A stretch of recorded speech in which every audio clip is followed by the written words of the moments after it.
Yes, I've been on a journey to figure that out. As we may have spoken about, I've been through a big transition in life. Maybe we'll get to that. But right at this point, I'm finishing a master's degree in the psychology of leadership, and I'm launching a coaching and education service.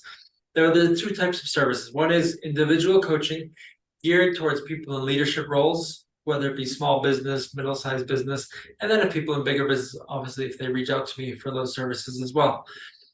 And and then there's the educational piece, which is workshops, conferences, speeches, things like this. Maybe large groups or just teams. Now, all of this has to do with how we lead ourselves, how we lead those around us, and then how we lead inside organizations. As we know, organizations, there's all kinds of complex dynamics that can also happen there. And really one of the lines that I really live by and my services go by is lead better, love better, and live better. And so all of those things are for me are important in the work that I do. So how do I do that? I meet people, especially in leadership roles. I meet them at that intersection, which can sometimes be a chaotic intersection or a complex intersection of where their personal and professional life meet. To work with them to really care for their priorities and their inner circles. And their first inner circle is themselves. So the relationship with themselves, again, self-leadership. And then what are my priorities? What's most important to me? What are my inner circles, whether it be personal or professional, and how am I showing up? And then leadership, and then in the bigger context. For me, that's important because a lot of people in leadership roles, again, life is intense, and there's a lot of demands on people in leadership roles in any sector. And oftentimes their priorities pay a very high price at what I call the altar of success or the altar of work. In the big picture of life, when people bring this up, they're like, well, I don't want my priorities or my inner circles or the things most important to me to pay such a high price. And so what do we do about that? Oftentimes it's just creating that awareness first. Right? Life is so fast that people, and I sort of use the image of driving. Life is fast paced, and so you're driving fast, and so you don't notice a lot of things. You don't have the time to notice, or maybe the awareness. You're just focused on what's ahead of you. When you slow down, when you're going 20 miles an hour, 25, all of a sudden you begin to notice things. And that's sort of what a coaching session, being intentional about personal growth and development, that's what it does to you. Forces you to slow down. Right before this call, I just got off a coaching call, and we use this image. It was like, because otherwise people wouldn't make time, right? These are people in leadership roles, and they're like, this forces me to stop, to create awareness, to look at, right, and to look at the bigger picture. And so probably a long-winded answer. That's what I do, whether that be on the individual basis, or whether that be in group setting, whether it be teams, departments, organizations, groups of leaders, C-suite, right, or just larger groups of people where I can deliver a lot of good content on leadership and those different levels of leadership. And I do some couples work as well, because when I'm dealing with the person in a leadership role, and when I'm dealing with their inner circles and what's most important to them, sometimes their relationship, their romantic relationship, their committed relationship is also one of those elements which is important and which is paying a price. And so that's also available to them as something that could be part of that journey. So that's who I am, and that's what I do. Yeah, thank you. Sorry to cut you off a little bit there. So the leader within yourself, is that diving in and you're trying to figure out why you are the leader? I mean, do you see, as a person being told that they're a leader, are you seeing yourself as the leader, or is other people seeing yourself as the leader? Yes, good question. Okay, now let's go back to what is leadership. And there's different ways that we could define that. The simplest way that someone defines as leadership is influence, right? John Maxwell uses that most simple definition of leadership as influence. A more precise definition would be leadership as a process, right, of influence of someone over others to reach a common goal. Now that's what leadership is, but then we talk about, then there's positions of authority. Now, people that are in positions of authority, positions of leadership, aren't necessarily good leaders. Okay, but they're in positions of, I like to differentiate that because people sometimes they think when they're in the position of leadership or of authority that they're necessarily good at it, and that's not always true. If leadership is influence, then we're all leaders in some way or another. Because we influence, and this is, and leadership in this case, it's a neutral concept. It's neither good nor bad. Okay, so we influence influence some sort of environment in some way, and we influence it positively or we influence it negatively. And that first environment that we influence is ourselves. Whether it be just the voices that we have going on or just habits or whatever it is, there's things that I influence myself in a positive or negative way. And that's why I call the first inner circle is myself. And then oftentimes the other inner circles are those that are closest to me, those people that are most important to me, whether it be family, relationship, and then even my inner circle and work. And first of all, how do we want to influence them? What type of influence do we want to have over them? And most people would say, I want it to be positive. All right, let's work that out. What does positive look like? Right? If we were to ask the people that you lead, right, whether it be in your relationship, whether it be in a family, whether it be at the workplace, how would you want them to characterize your leadership? Or to be a bit more dramatic, you've passed away, and these people are going to speak at your celebration of life, at your funeral, whatever you want to call it. What would you like them to remember?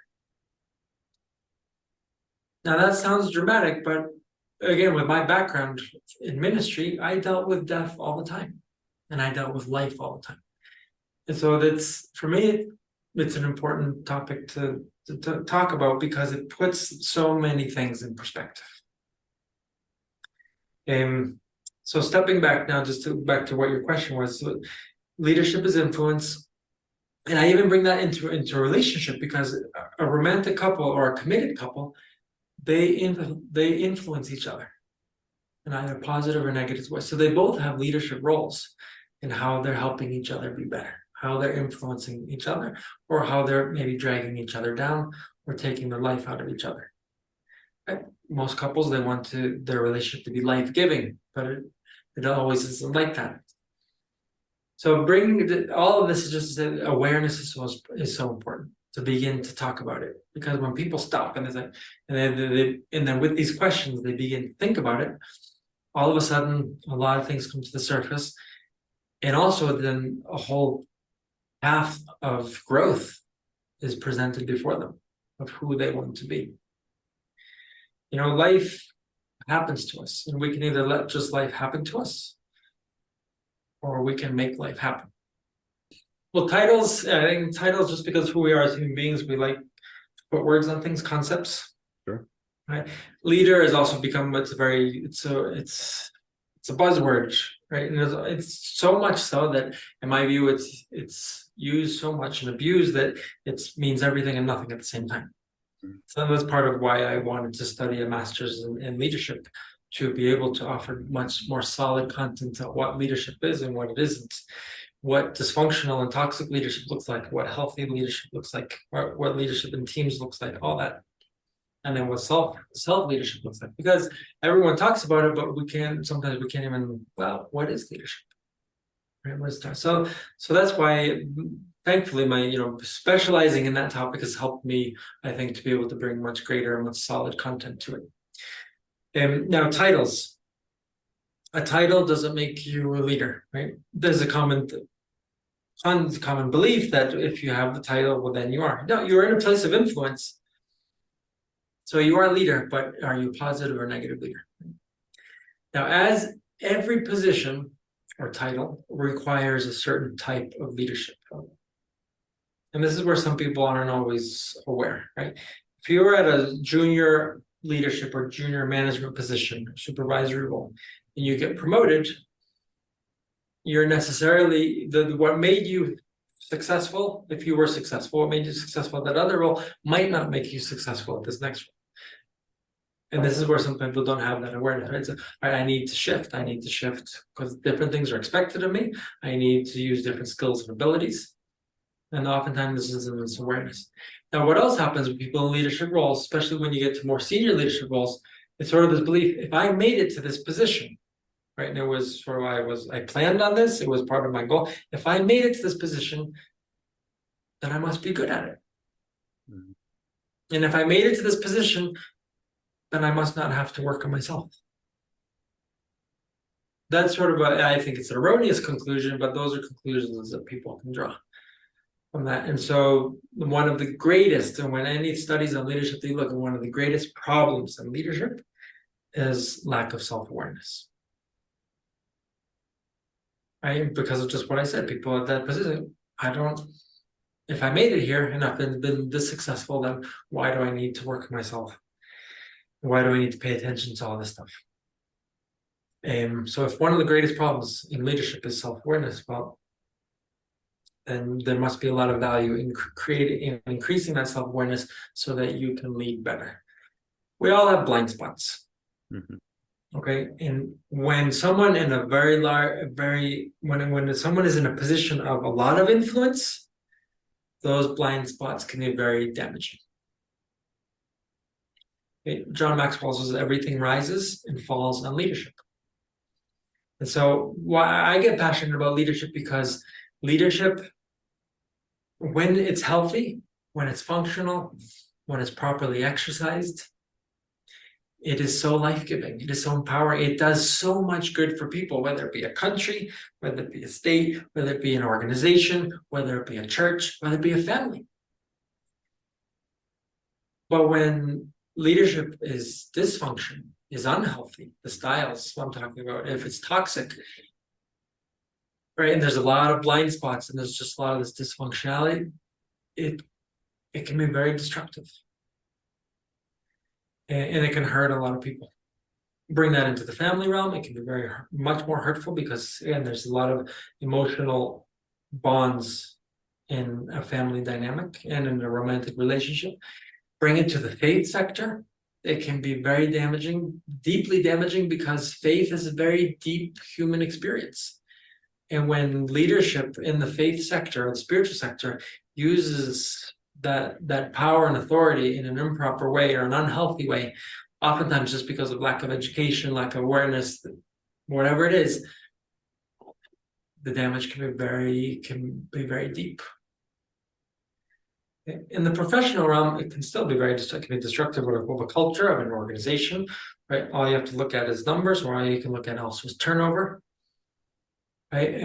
Or just well-being, the well-being of the people. Right, but sometimes it won't touch the deeper fibers of the being, because in the end it's just work. But if you bring that into other realms, which touch on deeper fibers of the being, it can be even more destructive.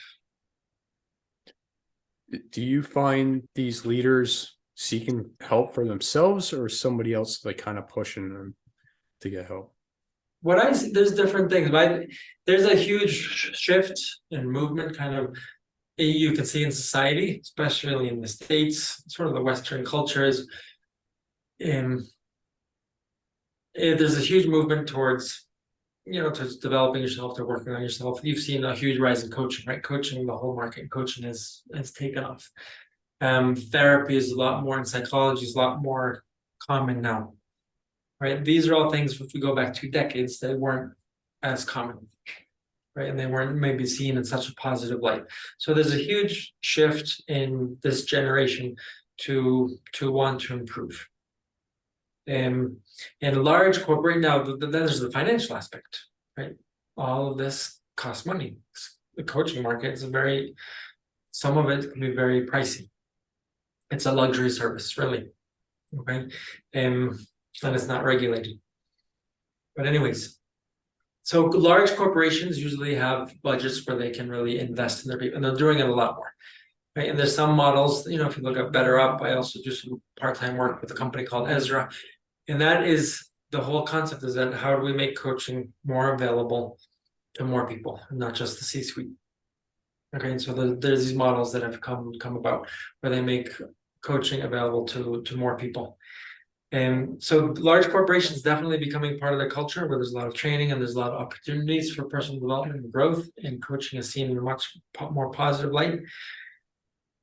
That being said, there's also a lot of resistance, right? And I'm going to go maybe towards, I'm going to start getting into gender issues as regards men. Right? Men oftentimes, because of how we are and who we are, we can be a little bit more resistant to working on ourselves. So, I don't like to generalize. I am generalizing here, but generalize is a common it's a common theme that I've seen in 30 years of working with people. You know, whether it be with couples or whether it be just with individuals. Usually, it's oftentimes, not saying always, but oftentimes, it's the wife, the female that's more interested in that the couple do some work together and going on marriage or relationship retreats or work. Oftentimes it's women in the business world that are more interested in going to workshops and doing this and doing that and engaging in coaching. Now I'm generalizing, but there's something men are sometimes we're just more private and we process things in a different way. But oftentimes and then there's the ego, right? When we're in leadership roles, I don't need that. Because we equalize needing coaching or needing some sort of support, we sometimes equate it to weakness, and that's an erroneous equation. Right? That's not correct.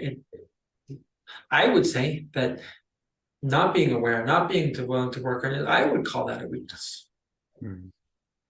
But there's something, and as you know, I worked in the military, right? And so there's this whole thing of people in the military, there's a whole culture around, if I go talk to the chaplain, if I go to therapy, right, how will that work against me? Or is that it's equated to weakness, right? And in the military, we are not weak, therefore we don't deal with our stuff.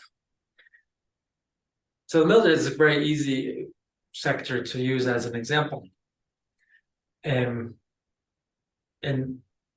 But you bring that to the corporate world, it's the pattern is the same. Right, just in a different sector.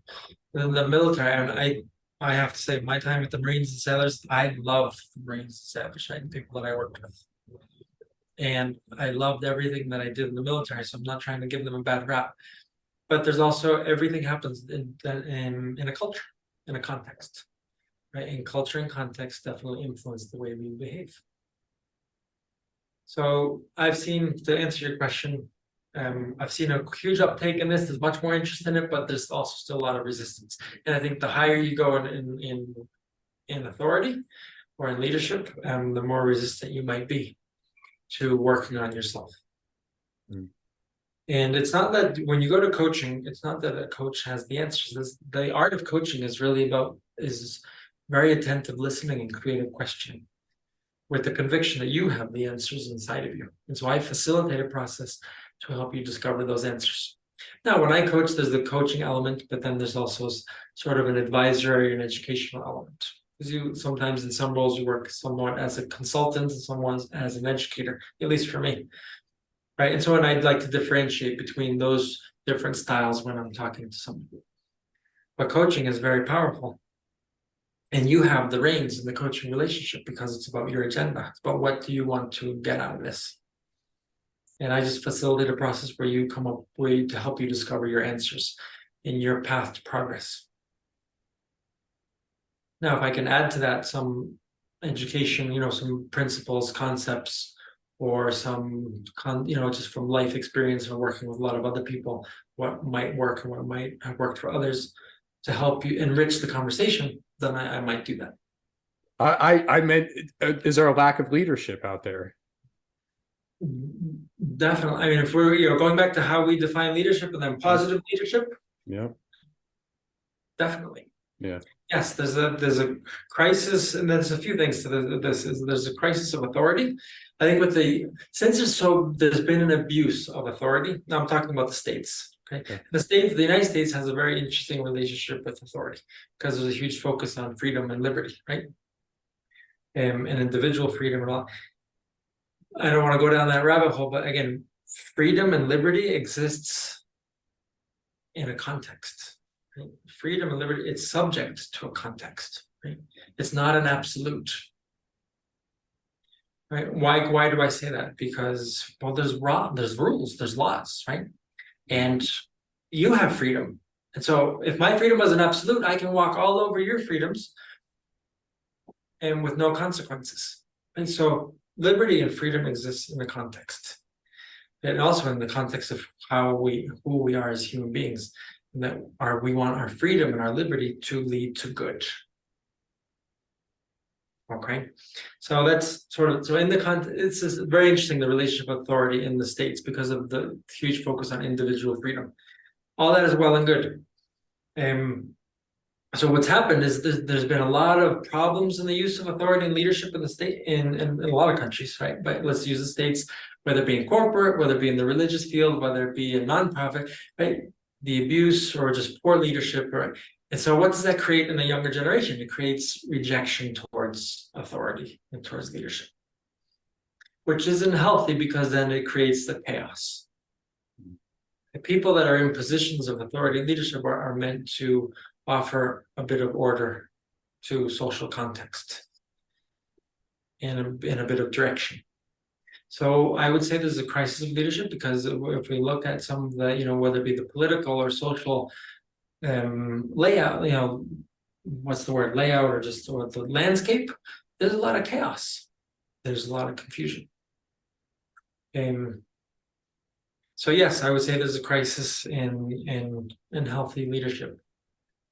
So on your journey to get into this whole leadership, I mean, what inspired you to go down this road? I have to say, what I am inspired, I love the human person. Passionate about the human person. And so that's going back to what I said before about leadership, is that leadership can do so much good for the human being, and it can do so much damage. And so it's become a place, in the way I've talked about leadership, where it's also personal leadership, self-development, and then those around us, it's important to us, and then in the larger context. I just see it's a fundamental aspect of our human experience, but oftentimes done so poorly. So that's why I'm passionate about the human person, and so therefore I would get very passionate about what leadership is and what it isn't, and how healthy leadership is so helpful and how unhealthy leadership can be so destructive. Now, the backstory is I've been working in really education and development of human beings and human person for the last 30 years. Most of it was done in a religious context. I left home. I'm from small town New England. I left home at the age of 18 to go to the seminary, to become a Catholic priest, right, and everything that meant. And I did so, as I look back on my story, I did so because I wanted to make a difference in the world. I wanted to do something impactful. I wanted to do something transcendental that sort of goes beyond time. I also felt that maybe I was probably pressured to live by obligation and duty. I said, I want to do something heroic. This looks really hard, so that must be heroic. So that must be the path I need to take. Right? As I look back, probably not the greatest way to make a decision. But anyhow, that's what happened. And so I did that for decades. And that brought me to different countries. It brought me to, again, my global and intercultural experience is very rich. And I'm just so grateful to have had those opportunities, to live and work in a few countries in Europe, and also a few countries in Central and South America. And when you work in the field of ministry, when you work with people, you become very much part of the culture, part of people's lives. So I was just so honored to have those unique and sacred windows into people's lives, and to be with them at their happiest, and to also be with people in their most difficult and tragic moments. So I think I learned a lot by being able to do that, right, in the global stage, but then also just in the personal stage with these people. And I learned that in the end, there's a lot of element that the human being ends up being the same in so many ways, right? Now, in different cultural contexts, there's a lot of different expressions, but in the end, what each human being looks for ends up a lot of time being the same. What we suffer from ends up a lot of time being the same. It's just how it's expressed. So that led me a long journey of a lot of education. I was very fortunate to do a lot of postgraduate studies in different aspects like spiritual theology, human development, and family and education. And then just be able to work with so many types of people. And then I also went through, I went through a lot of difficulties at certain stages of that journey, which made me sort of have to look at, is this the right place for me? But before I made that final decision, I also worked as an active duty chaplain in the United States Navy, working with sailors and Marines. And that was such also not a huge, a wonderful chapter of my life, which I loved. I got so much out of it. I think I also offered a lot to the people that I served. So meaningful to be able to serve people in that situation, that very specific context of life. Also, most of them at a very young ages, right? The people in the military generally tend to be young. And I wanted to minister to people other than just Catholics. I wanted to minister to a broader audience. Going back to, because I'm really very passionate and I love the human person. And I felt that there was a limitation in the Catholic Church where, you minister mostly to Catholics, right? The people that are coming almost physically to the church. And even as a priest, I was very much about, I got to go meet people where they're at. I got to go meet them in the plazas, meet them in the streets, meet them in the stores. Because those are the people that they're not coming to church. And I got to meet them where they're at. I have to bring them the message, bring them some hope, bring them some light. And so I saw the military as a great opportunity to be able to also do that, to minister to a much broader spectrum. And in doing so, I learned so much more. Right. And I think that I was also able to make a big impact. But then that all led to, there was a lot of internal turmoil in that journey of trying to understand if that was the right place for me as regards formal religious ministry as a Catholic priest. And I slowly came to the answer that it wasn't the right place, wasn't the right fit. And so I then made the plan and decisions to start to step aside. And there's a legal process for that. And as I did that, then I started this master's degree at Penn State, which I'm finishing now. And I've started to put together my own practice, which I'll be launching in a much more proactive way over these next few months. So that's sort of what led to where I'm at now. And the whole concept of why did I step into coaching and education? I want to continue to serve the human person, and I want to build on all of my experience and knowledge, rather than just kind of close that door and forget that chapter ever existed. I don't think that would be good for me, and I don't think that would be good for what I can bring to humanity. I want to take all of that, and maybe you repurpose it, repackage it, but to build on all of that to be able to continue to serve people. It sounds dramatic, but if you're listening to me, imagine you're on your deathbed and you're looking back at your life, and what do you want to see? How do you want to see the way you lived where you're at right now? What decisions do you want to see yourself make? What things do you want to see yourself give importance to? What things do you want to see you take care of? That would be one thing. Okay. And I asked that even just for myself, you know what I mean? So yeah. But I know I talk about death so easily, but it's if there's one common human experience we're all going to have besides being born. Exactly right. So people go, "Whoa, you get dark," but death is not dark, right? It's an experience that we have difficulty with as human beings because it's not. We would consider it's almost not natural, right? Because we are made to live, right? But death happens to us, and so it's very much part of our life. And if we don't, like anything else in our life, if we don't pay attention to it, well, when we're missing out on a lot of valuable information, messages that are in that. And I use that death, but also I talk about, things that happen to us, things that we go through, things that we don't like about our life. If we don't pay attention to them, we're missing out on a lot of valuable information.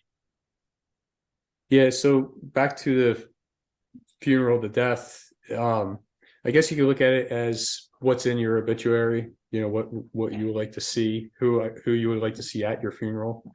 Is it going to be 5 people, or is it going to be 200 people, or maybe everybody can't show up, but all these people want to show up, you know what I Right. mean? No, that's definitely a great example and a great way for somebody to start thinking about that. So Matthew, I mean, how does somebody reach out and connect with you to try to be a better leader and grow? Yeah, they can find me on LinkedIn, also my website, bracketalliance.com. So the organization that I have is called Bracket Alliance, which is about forging an alliance with you and with your priorities. Right, so you can lead better, love better, and live better. So that's where they could find me. There's different ways that I go about that. One of them is called the Results Accelerator, which is a very solid and sort of clear, not sort of, it's a very solid and clear path of coaching, which has a very specific beginning and a very specific end, which some people find very helpful. Right? And then we can have an ongoing, obviously, coaching relationship after that. But all of it brings a lot of great things to surface around identity, around values, around beliefs, around my goals. And then we establish a very clear roadmap of what will help us get there and what will get in the way. Awesome. I like it. So I have one question I ask everybody. And so it's, what are the 3 key things that you've learned and used along your journey? Well, 3 things. You have put me on the spot. I know. I get everybody.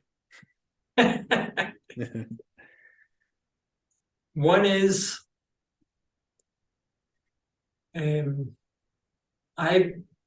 befriending pain. Going back to what I said about messages. Pain, whether it be physical, but also I speak more about internal, emotional, psychological, mental, any type of pain. And befriending pain, because pain has a lot of important messages for us. So that has a lot to do with my own personal story, where I didn't pay attention to it for a long time.